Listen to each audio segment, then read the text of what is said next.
without further ado, you know them from Tokyo Ghoul, you know them from My Hero Academia, so please, let's get a nice big Des Moines welcome to the stage, Austin Tindle.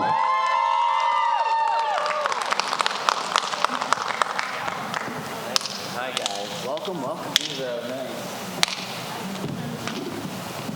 All right, here we are. We made it. Welcome. Thank you. Thank you for sure. me. I know last time that we met in Columbus, we both agreed that we're not morning people. Yeah. I think they got the memo and they gave us a noon panel. They were like, "We'll be nice." That was very smart. Yeah, for sure. So how you been, man? Good. Yeah. Good. Yeah, traveling a lot. You know. Where you been lately? I know you're from Texas. Last time I saw you was in Columbus. Is this your first time here in Iowa? No, I was here last May. Okay, for a different, for a convention? Or? Yeah, it was a different convention. Oh, cool. And now you're here with us. It was the same building, too, I think. Oh, really? Yeah. That's cool. So is it like deja vu vibes? You've been here before? Yeah, especially when I landed at the airport, the bar I walked past, I was like, that's very familiar. I have vague memories of that bar. I have vague memories of most bars, though, but that's because most bars kind of look the same, I think. Yeah. What's your favorite drink? If you say you attend a lot of bars, you're a drinker, I'm guessing. What's your favorite? What's your go-to? I don't know. Is it still early? It's too early. Still, noon is still too early. If I'm looking for a full meal, I'll do like a Guinness and a Jameson. Good. Nice little stout. Yeah. Like it. I love Guinness too. Yeah, I hear it's the healthiest beer. Is that what they say? Mm-hmm. It's packed with all the nutrients and vitamins a young boy needs. Yeah. And it seems like it's a lot more calories, but it's about the same as most beers. Yeah? Yeah, there's a lot of light beers that'll be the same amount of calories as Guinness. So that's their main choice is calorie count, not taste, or? I mean, it's a factor. It's a factor. I do also like stout beers. I like it to taste like I'm drinking bread. Have you ever had a left-hand nitro? I'm not familiar. It's a dark stout beer. It's a milk stout. And apparently when you get it in the bottle, what you're supposed to do, you get it ice cold and you have to dump it out as hard as you can. And that activates all of the bubbles and the flavor comes out. It's really delicious. You should try it. This sounds really nice. Left-hand nitro. Yeah, maybe we'll go find one. I'd love to try one. Yeah, what bars open early? We'll go exploring Iowa together. Bar hopping in Iowa. Do they have afternoon bar crawls? That'll be fun. I still haven't gone to Zombie Burger. I keep hearing so much things about this place. Do you guys know about the Zombie Burger place? Is it good? And I hear they have the alcoholic shakes. Alcoholic shakes. Wow. Yeah, you got to follow brunch rules if you want to drink early on a Sunday. Yeah, what is up with mimosas? I'm not a fan when you go out for brunch. Are you a mimosa guy? I mean, it's not something I would go out of my way to drink, but if it's offered, I'll usually end up partaking. Yeah, I guess you kind of have to, but morning time, usually brushing your teeth and orange juice don't go well together. Right, yeah. You know, it's not a good combo. Mm-hmm. There's also a place I heard a couple blocks away. It's like an old retro arcade with pinball machines. And oh, yeah? Yeah, so I'm looking to go check that out. Maybe we can go grab some alcoholic beverages, some milkshakes, and then go play some pinball. That'll be fun. I would love to do that. That sounds really nice. Are you a gamer at all? I'm not very good at pinball. I'm playing Starfield right now at home. What's that? I never heard of it. It's the new Bethesda game just came out. Oh, cool. And is that like a fully immersive, what kind of game is that? Well, have you played like Fallout? Yeah, okay. So it's like that. Yeah, or Skyrim. It's like basically exactly that, but now it's in space. Wow. So is it like open world? You can do whatever you want? You don't have to go do the missions? You can just like fly around? And You can. Okay, well, there's a lot of contention right now because it is mostly loading screens when it comes to going from planet to planet. Ugh. It's not fully immersive in that you can't fly directly onto the surface. You have to click the surface animation. Oh, and then it just brings you in. Yeah, it hasn't gone full No Man's Sky. That's boring. You can't crash it if you want to, like GTA style. You can crash it into things. Yeah, you can make it explode and die. And there's dogfighting. You land around planets and then you can fly around the planet, but you have to activate. You can't fly all the way down into it. What system is this for? Is it like PC? It is PC and Xbox exclusive, which is another reason that there's getting a lot of negative press. Right now in Metacritic, I think it's like below 5.4. It might be like a 5.1. Yikes. And a lot of that is because of people being angry that it is only being offered on Xbox. Well, yeah, I mean, I know personally Xbox isn't my console of choice. I don't have an Xbox. I got it on Steam. Yeah, I hear a lot about Steam, yeah. Oh, it's correct. Yeah. You are correct. So there's already some mods, too, that I might look into. So when it comes to mods, are you worried, like, because you play PC-based, right?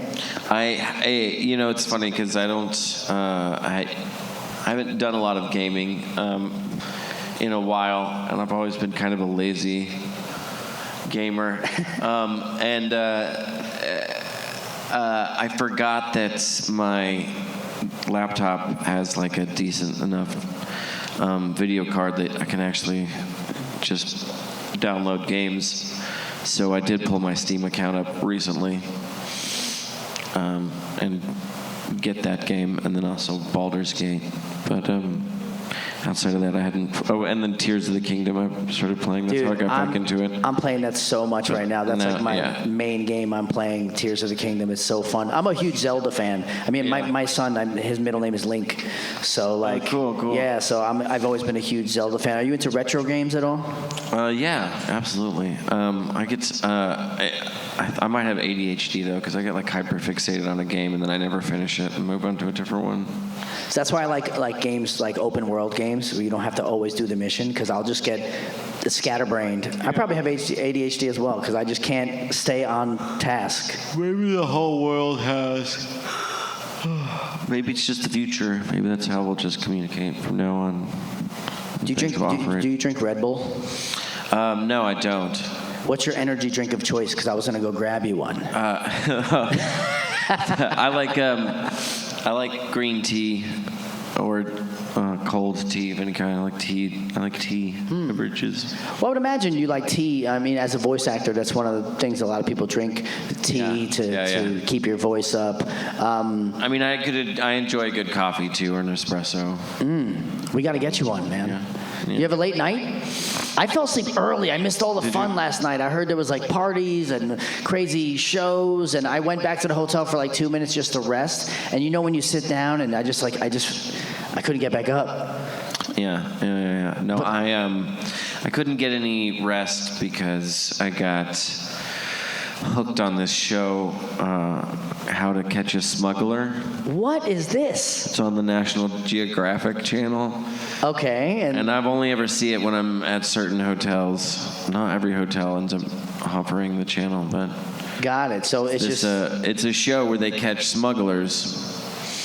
And most episodes that I've seen it's usually someone getting caught smuggling liquid cocaine through Peru. What? I didn't even know that was a thing. It's like 90% of what the videos end up being. Which apparently that's the new way that people are smuggling cocaine. What are some of the clever ways they try to sneak it in? There was a guy that had a 24-pack of beer. Okay. And they just figured out, they're like, that guy, he's got too much. What has he got all these beers? So they just cracked him open. They were all cocaine. It's like, it turned blue. You're busted. It's turquoise, but yeah. Yeah, right? That's usually what they do. They have a little test kit, and they go... See, apparently you know a lot about smuggling cocaine.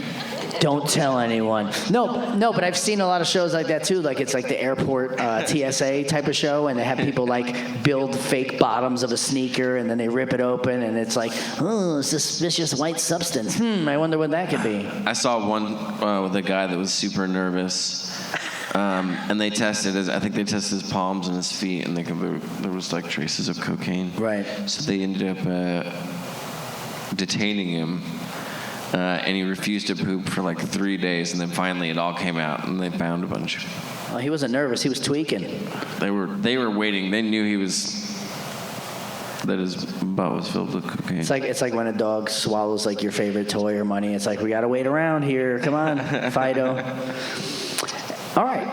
Let's get into some of your projects that you've done. I mean, because that's why we're here, right? We want to talk about some of the projects that you've done, some of the voices that you've done. I know it's hard to choose, but can we talk about some of your favorites? But real quick, this other episode last night. Forget the voices. This episode last night, the best part about it was there was this couple, and she immediately was like, I didn't want to do this. He told me to put half in my bag and that it would be safer that way. And he's my boyfriend, and I love him, and I didn't mean for this to happen. And he was like, I don't know what that is. He threw her under the bus. It's like, I have no what that. He's like, I'm pretty sure that's just soda. I don't know what you're talking about. And she's like, no, it's definitely cocaine. And he did this. And they interrogated them separately. And then there's a big break where they go to other people. And I had to wait like 15 minutes. But finally they came back to the couple. They interrogated them together in the same room. And you could see the moment where she realized that they were not on the same page. It was all in Spanish. Do you think it was really interesting. Do you think they stayed together? It did not seem like they were going to. They certainly weren't being escorted to the same prisons. I think they were both. It was like because with the liquid too. I don't know if this is fair, because they're weighing them by kilos. But surely when you have whatever, it's in some liquid substrate, surely they have to boil it down to something that weighs less. But they're still measuring it as though it's like right, the full a lot. amount. Right. I don't know the exact numbers, but this is what I'm guessing. But anyway, they're both getting like 15 years in prison. To catch a smuggler. Still, you shouldn't smuggle cocaine. Yes, lesson here, folks. Sorry. Okay, yes. Don't smuggle drugs. All right, we can talk about the other stuff now. Let's talk about some other stuff, shall we? Before we go into the things you've already done, you got anything that you've been working on lately that you can give us a little insight to? Or I'm in a show called Saint Cecilia and Pastor Lawrence. It's a little slice of life. About this lady saint who has feelings for a pastor. Ooh, dicey. And I'm their quirky pastor best friend. And there's like low-level Christian magic in it. Really, like turning water to wine and. So I haven't seen that, but so my character has this ability to sense evil spirits. Yeah. Have you seen? But sure, yeah. Well, I guess it would be low-level cleric. But he can't really. He doesn't really have any. It's mostly powers of perception, so you can kind of tell like you're not doing too well. And he might be able to do a couple prayers, but the saint is always like blessing the crap out of him, because the main character guy, he's like got a bad. He's got this superpower of just attracting spooky spirits, but mostly they just like give him headaches. You don't really. There hasn't been like a physical manifestation of what's going on, which is it's kind of interesting. It's really keeping it, you know. Like low key. There you go. Sounds interesting. Yeah. Compared to some of the other things that you've been on, which are pretty like wild and crazy, this seems like a low key kind of chill show. Yeah. I always like that. Like Stuff like that. Like I'm in a show called Aka 13. Anybody? No. It's about this guy that's like mostly surveying land and going to these different parts of this fictional country, kind of like a fake Australia. But he's just like smoking cigarettes and talking like this the whole time. There's a low amount of political intrigue going on that he's loosely involved in. Nothing major. Nice little boring show. But it must be fun to just have some contrast when you're going into the studio, to not have to do some crazy stuff. You just get to do some relaxing things. I don't know if I would want to do Tokyo Ghoul again. I just want to do characters that talk like this. Just rolled out of bed. Yeah. Perfect. There was a lot of screaming in that. Yeah. I used to want to prove myself. Well, I did that. Now I just want to play dads. Just like every episode is just a dad waiting for his kid to come home from school, so he's just like doing mundane tasks. Yes, I just want to play daddies. Daddies. I mean, that could be a whole different realm of shows. Just father figures. There you go, fathers. Because daddies, that fits a whole nother type of fandom. Daddies and zaddies.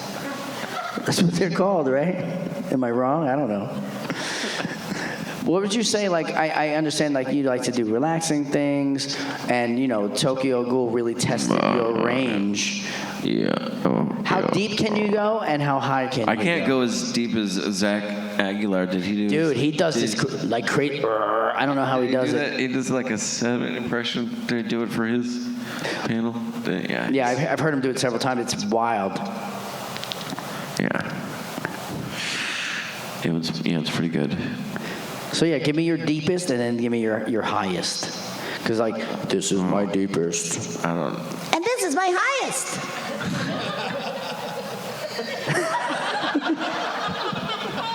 I don't want to do that. It's okay. You don't have to do anything you don't want to do. It's all for fun. Go ahead. I had a really big dinner, and then I went back to my room, and I ate all the leftover sandwiches that I'd taken from the green room. Oh, the McAllister sandwiches. Is that what it's called? McAllister's or something like that? Deli? Yeah. It's good I ones. ate, and then several cookies. They give you, there's these gigantic cookies. My box had 2. I felt like blessed. I got the cookie fairy blessed me. And I don't think any of it digested. It just sat. It's just sitting there. Sat in my stomach. So now you're just kind of like, ugh. It was. No, I think it probably had gone bad too by the time I finally ate it. Put in. Yeah. It's been sitting out the entire day. Ugh. So I think I gave myself food poisoning, honestly. Oh, no good. Yeah. Well, if you need to run, we'll understand.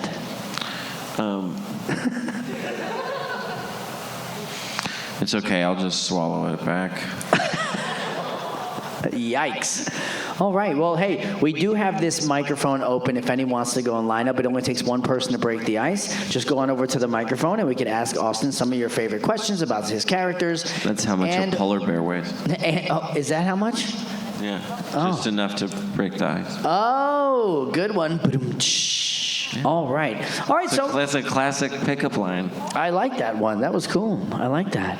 All right. Hi. Step up to the mic. What's your name and what's your question? My name is Hatter, and my question is, what's your favorite Monoma line? I always like, Class 1A sucks. But he doesn't. I don't think he actually says that in the anime. I just say that He says on that Cameo a lot.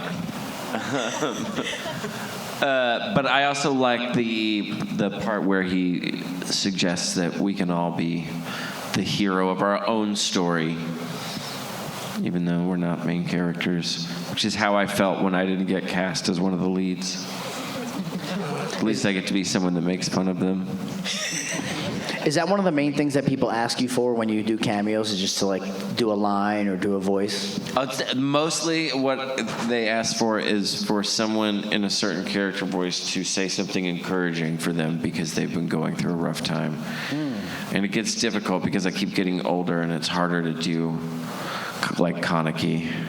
It's hard to think of something really uplifting to say because I'm going through a hard time too. So I just send them a video going like, I get it. Yeah. Life sucks. Yeah. There's not anything you can do about it. It's just going to get worse. This is a video just for you. It doesn't get better. No, I don't do that. I'm very encouraging.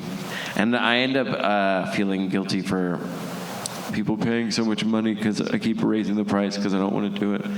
So then when I do, it ends up being like I did a 20-minute video for someone one time. Actually, I don't really remember doing, but they told me about it later. When I was in London, I was in London really recently. That's one of the places I went to. Oh, nice. And someone was there, and they were like, "You did a 20-minute video. You like took me all around your house." And I was like, "I don't remember doing that." But yeah, London's a cool place. I remember very briefly running through the city with a bottle of wine, no shirt on, and I almost got ran over because the cars drive different ways there. I was coming out of nowhere. Drinking in London, in Piccadilly Circus, that's where we were. That's awesome. We were in Hammersmith. That's where the convention that I went to was. Yeah. Hammersmith. Hammersmith. It's like 30 minutes outside of London proper. Cool. Yeah, London's a cool place, man. I like it. Yeah. Yeah. And with that said, hi. What's your name and what's your question? It's like Hi, my the name's... Garland of London. There we go. And he went for Texas cities. Never mind. Yes. Hi, my name is Jay. I was just wondering, did you have a favorite moment when you were recording for Danganronpa for Ishimaru? The steam room moment, I think, is probably the best moment. Or when he dies. No. Bad take. Spoiler Bad alert. take. Sorry. Thank you. All right, thank you for your question. Hi, what's your name and what's your question? Hold on. Sorry. My name is Nia. What do you think would be Monoma and Karma's favorite horror movies? Ooh, interesting question. Monoma and Karma's favorite horror movies.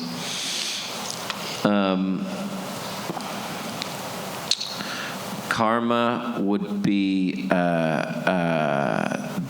the one Friday the 13th. Is My favorite. That's the one. Friday the 13th That's is with Freddy, right? the one with the guy with the claws, and then Right, and that's where he goes into your dreams. Well, that's Nightmare on Elm Street. That's Nightmare. That's what I meant. Yeah, Friday the 13th is Jason Voorhees with the machete. That's the see, I hockey always get mask. them backwards. Okay, no. Yeah, Freddy's so, the glove with the claws. yeah. So Karma's that's Karma's. Nightmare on Elm Street. Okay, and then Monoma's would be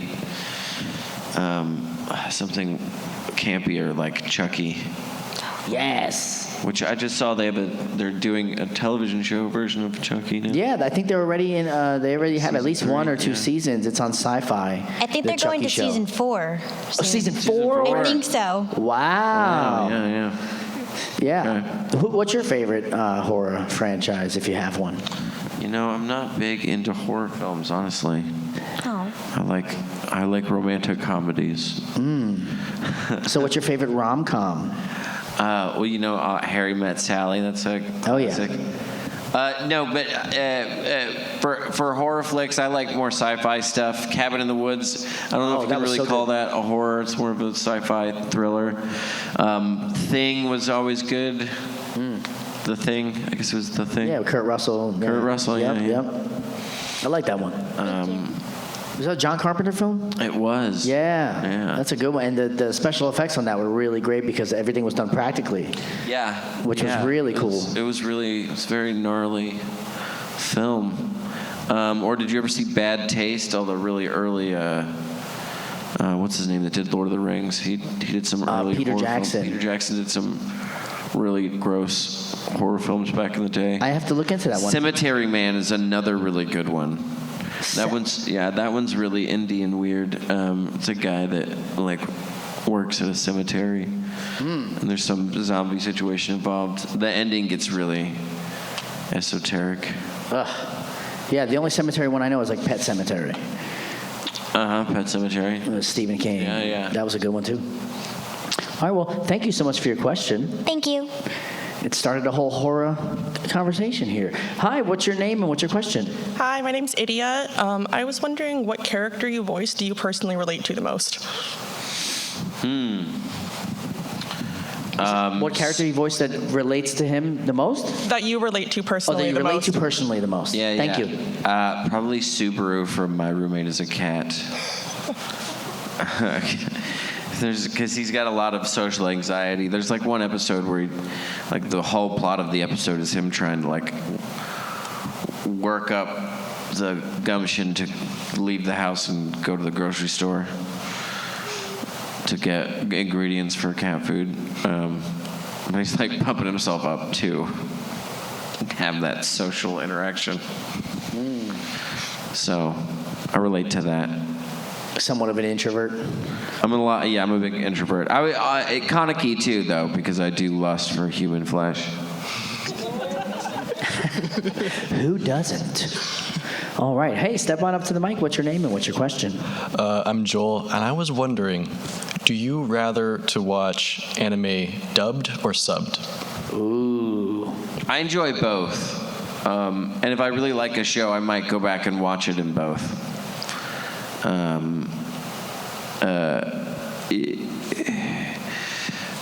But if I can sit down and watch it, then I'll usually enjoy watching it in subs more. But I'm often putting things on in the background while I'm doing something else, and then it's dubs are better. Yeah, when I don't feel like reading, I'll watch the dub. But also, I feel like when you're reading the bottom of the screen, you miss the action that's happening on the screen. So sometimes, but also sometimes I like watching the subbed because you get to hear the original voice actors and hear their original inflection and their choices. Yeah. So it's both ways for me. I think it's important. The main thing is that if you do watch it subbed, you should go back and then watch it dubbed after that. Just make sure you do that and then comment on it on the website. Talk about how good the voice actor did. Especially if his name is Austin Tindle. Definitely tag Austin Tindle. Austin Tindle did amazing. Go watch Trigun Stampede and talk about how great Knives is. All right, well, thank you for your question. I just made someone leave. It's okay. It's okay. It's not okay. It'll be okay. At least I like to think that. Hopefully. Here's your cameo. It'll be okay. All right, so hey, step on up. What's your name and what's your question? My name is Jody, and I was wondering what your favorite Kaneki era was. Kaneki, Like personality or... version of Kaneki? Yeah. I think my favorite Kaneki is right at end of season 1, right after he gets traumatized. So hair's white, handcuffs, just broke his own leg and healed it. This is end of season 1, but before beginning of season 2, because right when we see him in season 2, he's wearing this emo leather suit. So right when he gets cool, and he hurts himself so much that his hair becomes instantly white, and then he just changes his pitch. So is that what happens when you instantly turn cool? Your hair just has to have a different color? Yeah, that's what trauma does. It instantly gives you really cool hair. It makes you talk down here now. I need some trauma in my life. My voice is too high. I need some trauma, and I need to change his hair up. You need to go on a date with, a ghoul who tries to eat you, and then steel beams fall on both of you. Oh, yeah. And then their organs get put in your body, and then you become half ghoul, and then... That sounds very traumatizing. Yeah. But then after that, you have to get kidnapped by another ghoul and tortured repeatedly with all of your fingers and toes getting cut off until they grow back and then getting cut off again. Yeah, that sounds terrible.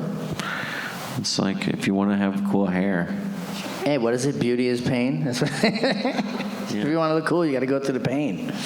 All right. Hey, what's your name and what's your question? Hi, my name's Ace, and my question is, out of all the characters you voiced, what character script was the hardest to stay in character for?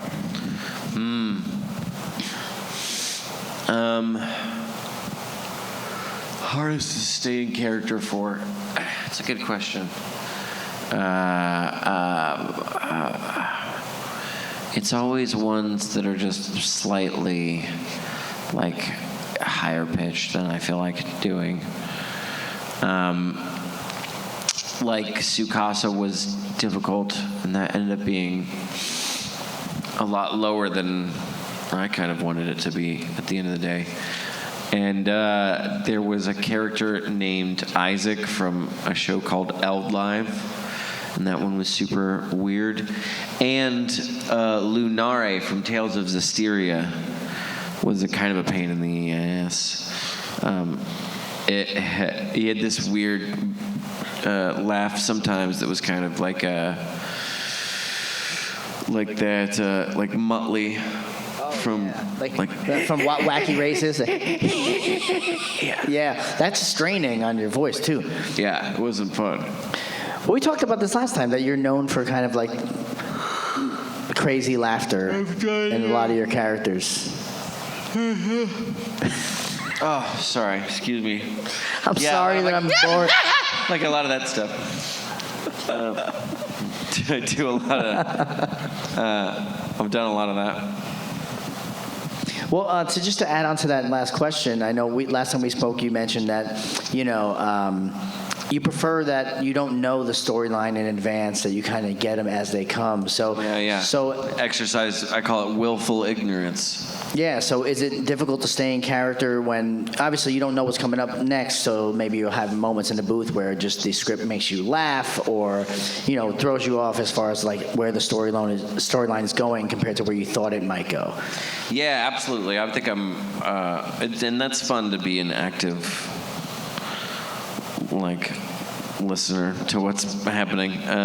So I will often react depending on what the scene is, and luckily a lot of times it gets to be goofy stuff. So there's a lot of laughter in the booth. But then there's also just a lot of me. Because we're going one cue at a time. There's a lot of me just trying to be like, mostly looking at flaps. Right. And just I turn into a robot and then autopilot spit back out whatever emotion I determine from the original performance.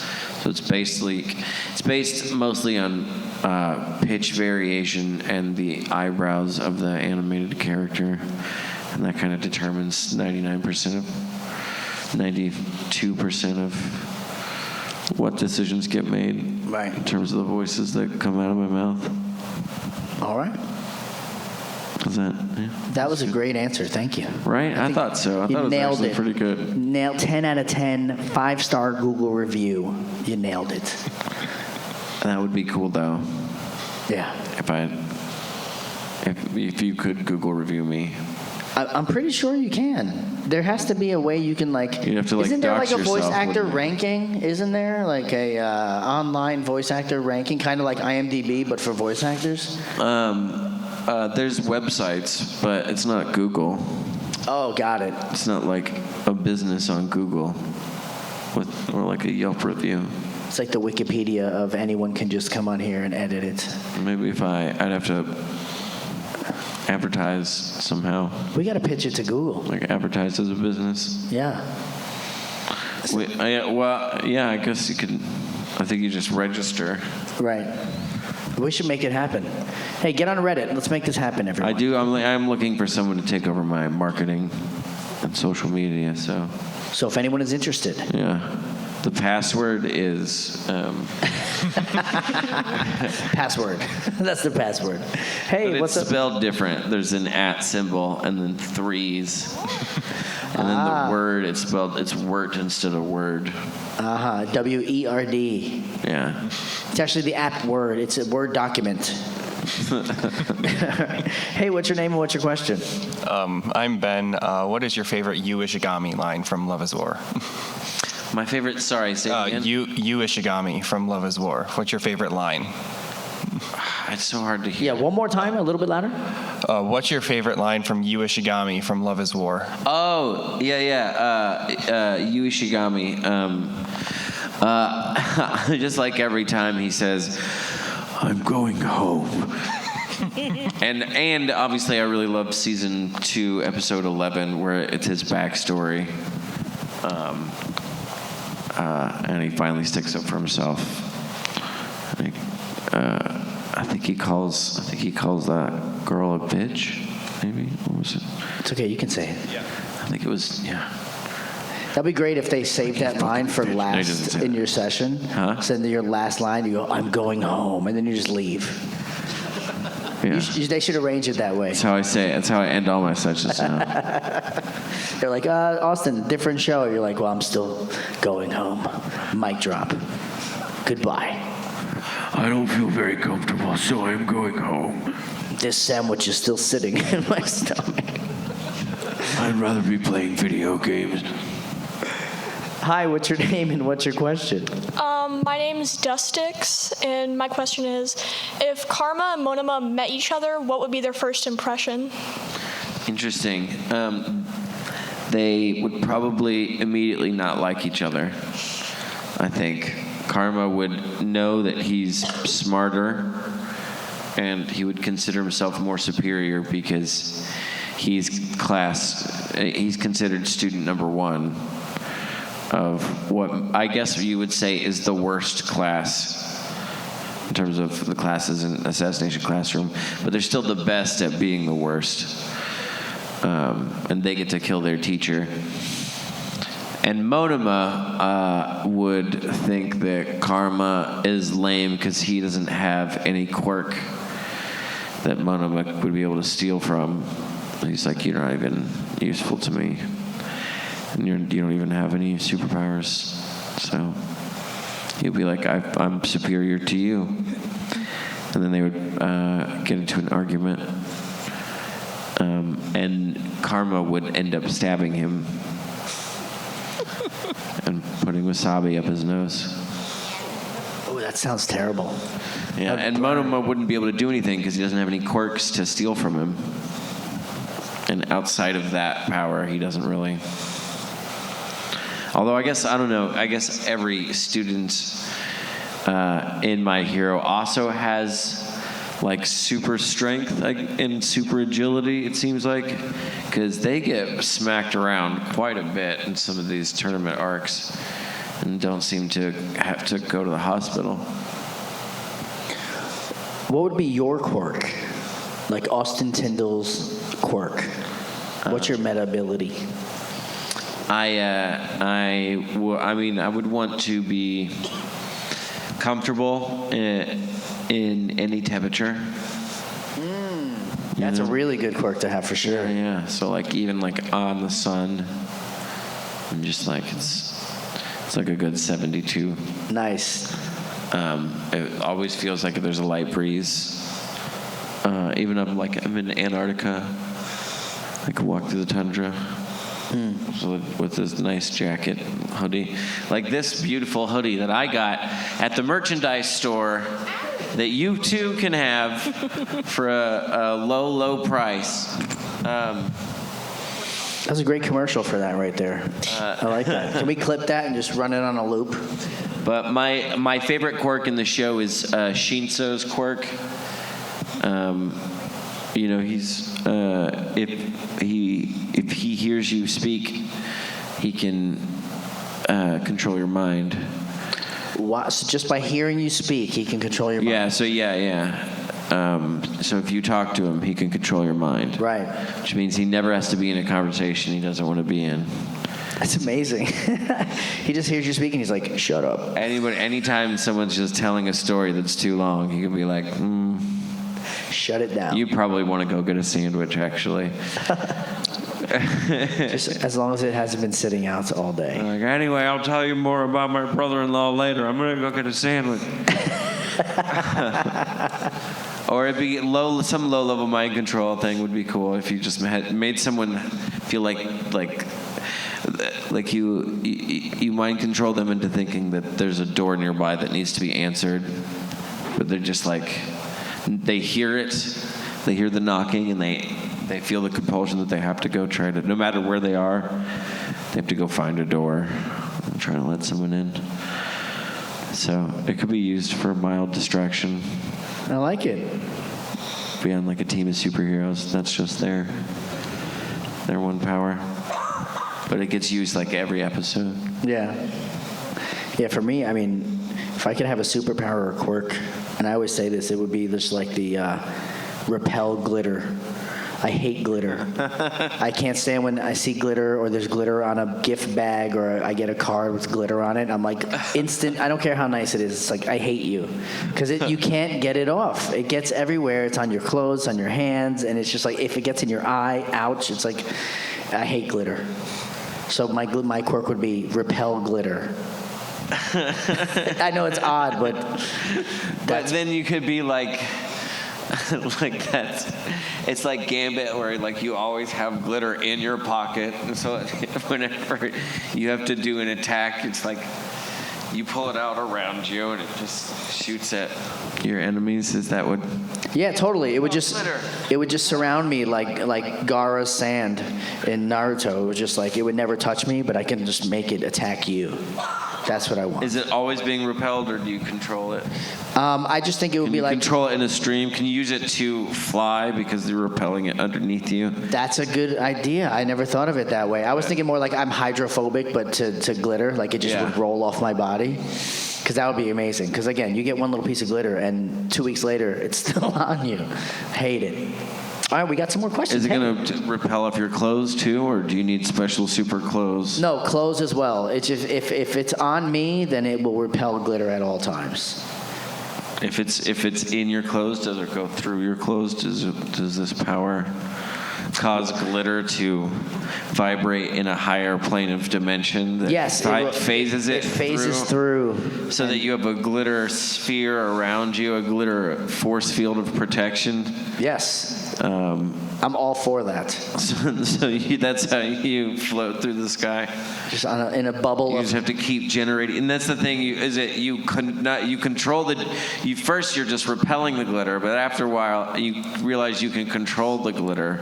Yes. And that's how you create force fields around yourself. This is a whole character arc we're building. I love it. It's my glitter origin story. I love it. We have 5 minutes left. All right, here we go. Hi, name and question. Hi, my name is Kayla, and I understand the glitter thing. I worked at a craft store for years, and it's been about 4 years since being there, and I'm still finding glitter in my house.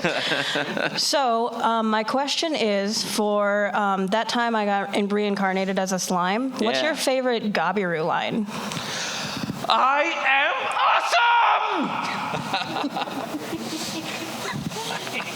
awesome! All right, thank you. Thank you so much for that question. And here we go. We have our final question. What's your name and what's your question? My name is Dennis. My question is, was there a point that you were watching an anime and you were like, this is what I want to do for the rest of my life? No. I still don't know. Well, I remember watching anime as a kid and enjoying it, and it hadn't occurred to me that was a job you could do for a living. I got really involved in theater in Dallas, and eventually I heard that there was a local company that was doing that. And then I met some people that were doing it for a living, and I was like, oh, I was really excited to get to be an actor and to get paid at least more than you get paid at regional theater, which is not very much money, if any, if you're lucky. But then I very quickly got excited at the prospect of doing that and no longer having multiple part-time jobs or office manager jobs. But as a kid, I watched all sorts of animation, but I never thought like, right, people What was your favorite do that for growing a up? living. Huh? What was your favorite growing up? I remember my dad would bring home like really weird and graphic, like VHS anime movies that were often horrific. But as a kid, I think Ninja Scroll was the first. That's my first. Yeah. Ninja Scroll, I love it. And then I remember Vampire Hunter D, and we watched a lot of Miyazaki stuff. I also remember, this doesn't really count, but do you remember? Did you see the Hobbit movie, the original animated Hobbit movie? Oh yeah, I remember that. Yeah, that one was a trip. Thank you. I remember watching that in my grandparents' house in Florida when I must have been like 3.5. Weird. It's a good movie. You should check it out. Yeah, definitely. And definitely check out Ninja Scroll if you haven't seen it. That thing changed my life. Did you see there's a second one? Really? It came much later. Jue's not in it. Or is I think so. No. It's like barely a sequel. Got it. It's just called Ninja Scroll 2.